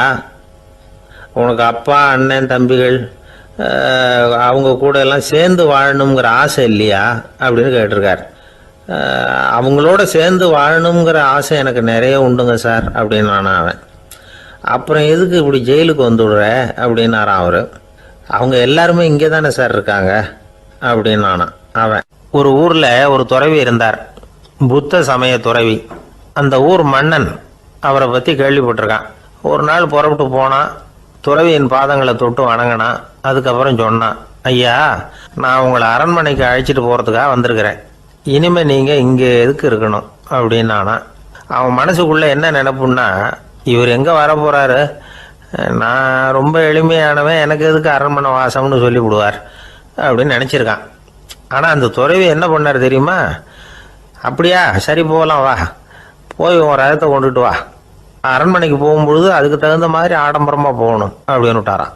துறவி இப்படி சொன்னதும் அந்த மன்னனுக்கு மனசுக்குள்ளே சந்தேகம் வந்துட்டுது. இவர் உண்மையிலேயே துறவி தானா, ஏமாத்து பேர் வழி மாதிரி தெரியுதே அப்படின்னு நினச்சிருக்கான். இருந்தாலும் இனிமேல் என்ன பண்ணுறது, சொல்லியாச்சு. ரதத்தை கொண்டுகிட்டு வந்தான். துறவி ஏறி உக்காந்தார். பக்கத்தில் ராஜா. அவர் ரொம்ப உற்சாகமாக வரார். இவன் ரொம்ப சோர்ந்து போய் வரான். துறவி மரத்தடியிலேயே வாழ்ந்து பழக்கப்பட்டவர், அரண்மனையில் எளிமையாக ஒரு இடத்துல உட்காந்துக்குவார் அப்படின்னு நினச்சான். ஆனால் அப்படி இல்லை. அரண்மனைக்கு வந்த உடனே அந்த துறவி அதை கொண்டுட்டு வா, இதை கொண்டுட்டு வான்னு சொல்லி உத்தரவு போட ஆரம்பிச்சுட்டார். அரண்மனையில் இருந்தால் அரசனை மாதிரி இருக்கணும் அப்படிங்கிறார். ராத்திரி பூரா சௌகரியமாக தூங்கினார். பகலில் அரண்மனை தோட்டத்தில் உலாவ வேண்டியது, நீச்சல் குளத்தில் குளிக்க வேண்டியது, இப்படியே பொழுது போக்கிட்டு இருக்கிறார். அந்த அரண்மனையில் துறவி மகிழ்ச்சியாக இருக்கிறார். மன்னனால் அப்படி இருக்க முடியல. அவருக்கு எந்த கவலையும் இல்லை, இவனுக்கு அரசாங்க கவலைகள். துறவி அப்படி இருக்கிறத இவனால் தாங்கிக்க முடியல. ஒரு நாள் அவர்கிட்டயே போய், நான் உங்ககிட்ட கொஞ்சம் பேசணும்னு நானாம். துறவி பார்த்தார். நான் இந்த அரண்மனைக்கு வரும்பொழுதே நீ என்னமோ என்கிட்ட கேட்கணும்னு நினைச்ச, ஏன் காலதாமதம்? நீ அனாவசியமாக உன்னையே தொந்தரவு பண்ணிகிட்டு இருக்கிற, நீ கவலையாக இருக்கேங்கிறது எனக்கு புரியுது. நான் மரத்தடியில் இருந்தப்போ கூட என்னை அடிக்கடி சந்திச்சுக்கிட்டு இருப்பேன், ஏதாவது விளக்கம் கேட்கறது உண்டு. இங்கே வந்த பிறகு என்னை சந்திக்கிறது கூட அபூர்வமாக போயிட்டுது. நீ இப்போ என்ன கேட்க போறேங்கிறது எனக்கு தெரியும், இருந்தாலும் கேள் அப்படின்னாராம். வேற ஒன்றும் இல்லைங்க, இப்போ உங்களுக்கும் எனக்கு என்ன வித்தியாசம்? 2 பேரும் அரண்மனையில் தான் இருக்கிறோம். நீங்கள் மகிழ்ச்சியாக இருக்கிறீங்க, நான் அப்படி இருக்க முடியல. இவ்வளவுக்கும் நீங்கள் முன்னாடி இருந்தது மாதிரி இல்லை. தினமும் தங்கத்தேர் கேட்குறீங்க, உயர்தரமான ஆடைகள் அணிகிறீங்க, சுவையான சாப்பாடு. இப்படி இருக்கிறப்போ உங்களுக்கும் எனக்கு என்ன வித்தியாசம்? இதுதான் மன்னனுடைய கேள்வி. இதுக்கு பதில் சொல்கிறேன், என் கூட புறப்பட்டு வா, இந்த நகரத்துக்கு வெளியில் போவோம் அப்படின்னு சொல்லி அரசனை கூப்பிட்டுக்கிட்டு ஊர் எல்லைக்கு சேர்ந்தார் துறவி. அங்கே போய் சொன்னார், இதை பாருப்பா, இந்த இடத்த தான் தேடிக்கிட்டு இருந்தேன். இனிமே நான் திரும்பி வர போகிறதில்ல. நீ என்னோட வர்றியா, திரும்பி போறியா அப்படின்னார். நான் எப்படிங்க உங்கள் கூட வர முடியும்? என்னுடைய நாடு, என்னுடைய சொத்துக்கள், மனைவி, மக்கள் எல்லாத்தையும் விட்டுட்டு எப்படிங்க வர்றதுன்னா. இப்போ அந்த துறவி சொன்னார், இப்போ வித்தியாசத்தை தெரிஞ்சுக்கிட்டியா? நான் அரண்மனையில் இருந்தேன், எல்லா வித பொருள்களும் உடையவனாக இருந்தேன், ஆனால் எதையும் சொந்தம் கொண்டாடுறவனா இருக்கல. ஆனால் நீ அப்படி இல்லை, எல்லாத்தையும் சொந்தம் கொண்டாடிக்கிட்டு இருக்கிற. இதுதான் நமக்குள்ள வித்தியாசம் அப்படின்னு சொன்னார். அரண்மனை ஆடைகளை அப்படியே களைஞ்சார், அரசங்கிட்ட கொடுத்தார். உன்னுடைய ஆடைகளை நீயே வச்சுக்கோன்னார். அவர் பாட்டுக்கு நடந்து போனார், திரும்பியே பார்க்கல. அரசனுக்கு அப்போதான் தன்னுடைய அறியாமை விளங்குச்சான். இதிலிருந்து நாம் புரிஞ்சிக்க வேண்டியது என்னன்னா, இந்த உலகத்தில் எத்தனையோ பொருள்கள், அதையெல்லாம் முறையாக பயன்படுத்தினா மகிழ்ச்சி. அதை விட்டுட்டு அதுக்கெல்லாம் சொந்தம் கொண்டாட ஆரம்பித்தா கவலை. நம்ம ஆட்கள் சொந்தம் கொண்டாடுற விதமே தனி. ஒரு ஆள் இன்னொருத்தங்கிட்ட ஒரு கொடை கடன் வாங்கியிருந்தான், திருப்பி கொடுக்கல. கொடையை கொடுத்தவன் கேட்டான், என்கிட்ட கடன் வாங்கினிய கொடை, அதை கொஞ்சம் திருப்பி தர்றியான்னா. அது உனக்கு இப்போ அவசரமாக தேவைப்படுதா அப்படின்னு கேட்டான் இவன். எனக்கு தேவைப்படலை, அந்த கொடையை நான் யாருக்கிட்ட வாங்கியிருந்தேனோ அவனுக்கு இப்போ அது அவசரமாக தேவைப்படுது அப்படின்னானா அந்த ஆள். ஒரு ஊரில் ஒரு புகழ்பெற்ற பத்திரிகையாளர் இருந்தார். அவர் ஒரு நாள் திடீர்னு இறந்து போயிட்டார். அதுக்கப்புறம் நேராக சொர்க்கத்துக்கு போனார். சொர்க்கத்தின் வாசலில் நின்றுக்கிட்டு இருந்த ஒருத்தர் அவரை தடுத்தார். இதை பாரு, ஏற்கனவே இங்கே 12 பத்திரிகையாளர்கள் இருக்கிறாங்க, அவங்களுக்கே இங்கே வேலை இல்லை. அதுக்கு என்ன காரணம்னா, சொர்க்கத்தில் திடுக்கிடும் செய்திகள்லாம் ஒன்றும் கிடையாது. அப்படி என்ன இருக்க போகுது? இங்கே எல்லாம் அது ஒழுங்காக நடந்துக்கிட்டு இருக்கோம். எல்லாம் ஒழுங்காக நடந்தால் பத்திரிகைகளுக்கு சுவாரஸ்யமான கொலை கொள்ளை தீ வைப்பு இது மாதிரி எதுவும் இங்கே இல்லை.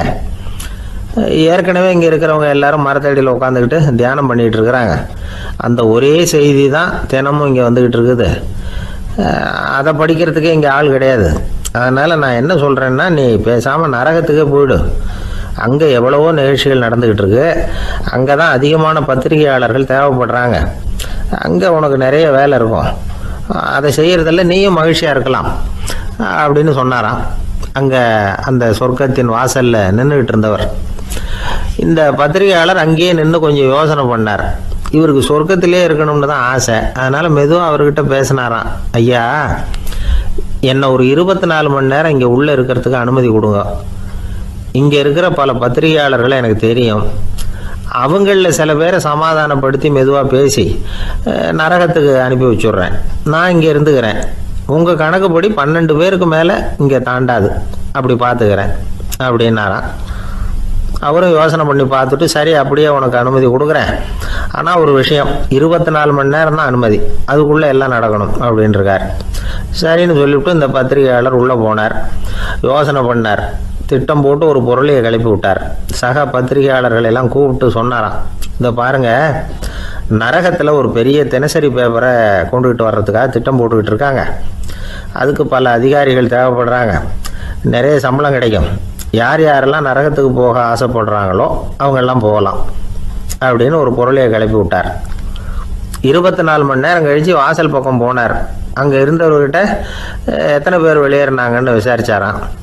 அப்போ அவர் இவரை, நீ வெளியே போகக்கூடாது, முதல்ல உள்ளே தான் இருக்கணும் அப்படின்னு தடுத்தாராம். அப்புறம் சொன்னாராம், நீ சொன்ன செய்தியை கேட்டதும் இங்கே இருந்த எல்லா பத்திரிகையாளர்களுமே நரகத்துக்கு போயிட்டாங்கப்பா, உள்ளே யாருமே இல்லை, அதனால் நீ உள்ளே இருக்கலாம் அப்படின்னாராம். இதை கேட்டதும் இந்த பத்திரிகையாளரே குழம்பி போயிட்டார். ஒருவேளை உண்மையிலேயே நரகத்தில் புதுசாக பத்திரிகை ஏதாவது ஆரம்பிக்க போகிறாங்களோ அப்படின்னு அவரே நினைக்க ஆரம்பிச்சிட்டாராம். அப்புறம் சொன்னாராம், ஐயா என்னை விட்டுருங்க, நான் நரகத்துக்கே போயிடுறேன், அங்கே ஏதோ விசேஷம் இருக்கணும் அப்படின்னாராம். இல்லைன்னா இத்தனை பேரும் ஒட்டு மொத்தமாக அங்கே போகிறதுக்கு சான்ஸே இல்லை, என்னை தடுக்காதீங்கன்னு கெஞ்ச ஆரம்பிச்சிட்டாராம். மற்றவங்க நம்பணுங்கிறதுக்காக ஒரு பொருளையை கிளப்பி விட்டார். கடைசியில் தானே அந்த பொருளைக்கு ஆளாயிட்டார். அதாவது பிறரை ஏமாற்றிய அவரது மனம் கடைசியில் அவரையே ஏமாற்ற ஆரம்பிச்சுட்டு பாருங்க. நீங்கள் இப்படி அடுத்தவங்களை ஏமாத்துறதுக்கு உங்கள் மனசை பழக்கப்படுத்துறீங்க, ஆனால் கடைசியில் அதனால் நீங்களே ஏமாற்றப்படுகிறீர்கள் அப்படிங்கிறது பெரியவர்களுடைய புத்திமதி. அதனால் உங்கள் மனசுக்கிட்ட ரொம்ப எச்சரிக்கையாக இருங்கோ அப்படிங்கிறாங்க. நம்ம ஆளுங்க அங்கே போய் என்ன சொல்லுவாங்கன்னா, இந்த பாரு அங்கே போகாத இங்கே போகாதேன்னு பயமுறுத்துறது உண்டு. சில பேர் அங்கே பேய் இருக்குது, பிசாசு இருக்குது அப்படின்னு பொருளையை கிளப்பி விடுறது உண்டு. இருட்டு நேரம் காட்டு வழியாக ஒருத்தன் போய்கிட்டு இருக்கிறான். அங்கே பேய் பிசாசு நடமாட்டம் இருக்கிறதாக வதந்தி. இவன் பயந்துக்கிட்டே வேகமாக போகிறான். காடு முடிஞ்சு மெயின் ரோட்டுக்கு வந்து சேர்ந்தான்.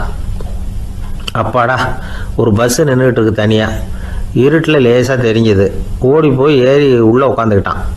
பயந்துக்கிட்டே போனவன் அப்புறம் தான் தெரியுது உள்ள யாருமே இல்லை, டிரைவரும் இல்லை, கண்டக்டரும் இல்லை, வேறு யாரும் இல்லை. இவனுக்கு பேய் பயம் அதிகமாக போட்டுது. ஏன்னா நடு ராத்திரி. இந்த நேரம் பார்த்து அந்த பஸ்ஸு தானே நகர ஆரம்பிச்சுதான். இவனுக்கு இன்னும் பயம் அதிகமாக போட்டுது. ஏன்னா டிரைவர் சீட்டு காலியாக இருக்குது, பஸ்ஸு நகருது. இவன் உடம்பு பூரா நடுங்க ஆரம்பிச்சுட்டுது. வீல்னு கத்தலாமான்னு பார்த்தான். அந்த நேரம் பார்த்து அவன் தோளில் ஒரு கை விழுந்துதான். திடுக்கிட்டு திரும்பி பார்த்துருக்குறான். அங்கே டிரைவர் நிற்கிறார். அவர் சொன்னாராம், ஏன்பா ஏற்கனவே பஸ்ஸு பிரேக் டவுன், நாங்கள்லாம் பின்னாடி இறங்கி நின்று தள்ளிட்டு இருக்கிறோம், நீ மட்டும் ஜாலியாக ஏறி உக்காந்துக்கிட்டியா, இறங்கி வந்து தள்ளுப்பா அப்படின்னாராம்.